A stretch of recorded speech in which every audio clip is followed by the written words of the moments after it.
बसपा को फर्श से अर्श तक पहुंचाने वाले, मायावती को राजनीति में लाने वाले, बारूद फैक्ट्री से निकल नेता बने कांशीराम के सियासी सफर के कई किस्से हैं।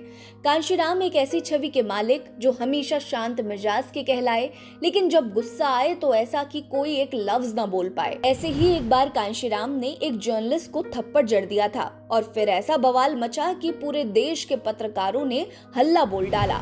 आज बात होगी उस किस्से की जब कांशीराम ने गुस्से में आग बबूला होकर एक पत्रकार को थप्पड़ जड़ दिया था। अगर आप हमारे चैनल पर नए हैं तो जल्दी से चैनल को सब्सक्राइब कर लीजिए। वीडियो पसंद आएगी तो लाइक कर लीजिएगा। कांशीराम के बारे में आप क्या सोचते हैं ये कमेंट सेक्शन में जरूर बताइएगा। आपने कई बार सरकार और राजनेताओं को मीडिया पर हावी होते तो देखा होगा, लेकिन इन्हीं राजनेताओं की लिस्ट में कई बार कांशीराम का नाम भी जोड़ा गया।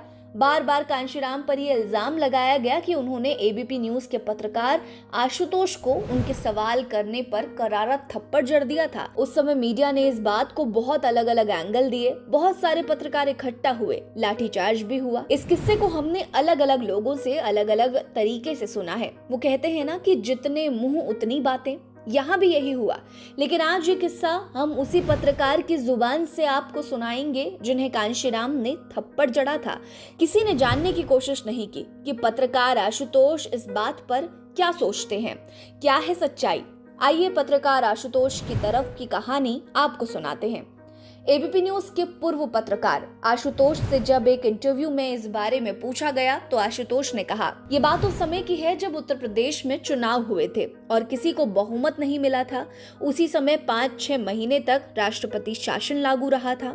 उस बीच ये खबर आई कि बसपा और बीजेपी के बीच कुछ सांठगांठ हो रही है। उस वक्त डिप्टी स्पीकर बीजेपी के दलित नेता सूरज भान थे और उन्हीं की वजह से बीजेपी और सपा के जुड़ने की बात आई थी। पूर्व पत्रकार आशुतोष ने बताया, उस समय बसपा और बीजेपी के गठबंधन की खबर आई थी तो कई दिन से रोज वहां जाकर बैठ जाते थे। कभी कोई बाइट मिल जाती थी तो कभी नहीं मिलती थी।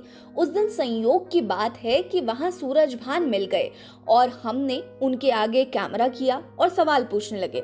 और वहीं दूसरी ओर कांशीराम को उस समय लग रहा था कि ये टीवी कैमरा वाले रोज आके बैठ जाते हैं, हर जगह घुस जाते हैं। कोई मर भी रहा हो तो उसके मुंह में माइक देकर बाइट लेते हैं।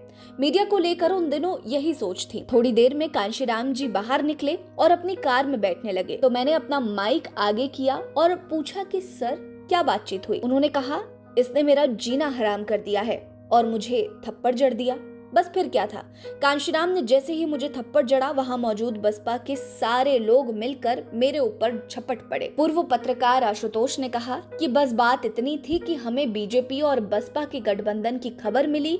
मैं पत्रकार होने के नाते बाइट लेने गया और कांशीराम को गुस्सा आ गया। उन्होंने थप्पड़ जड़ दिया, लेकिन ये कांशीराम का असली चेहरा नहीं है। वो गुस्से में निकला हुआ उनका एक रिएक्शन था, उसमें कोई षड्यंत्र नहीं था। उन्होंने बताया कि कांशीराम ने मुझे गले लगा कर कहा था कि कुछ पर्सनल नहीं था, मन में मत रखना, और मैंने बात को वहीं छोड़ दिया।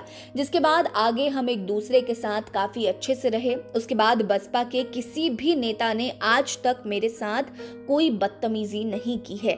कांशीराम एक अच्छे और महान नेता थे, उनसे गलती हुई लेकिन उन्होंने कभी उसे पर्सनल नहीं बताया था। मैं भी बसपा कवर करता रहा। इस किस्से ने कांशीराम के गुस्से को काफी सुर्खियां दी। इससे पहले टीवी जर्नलिस्ट के रूप में फेमस रहे आशुतोष के सितारे इसी थप्पड़ ने बदल दिए थे। थप्पड़ कांड के बाद वो चर्चा में आए। इसी के साथ उनका करियर ग्राफ तेजी से ऊपर चढ़ने लगा।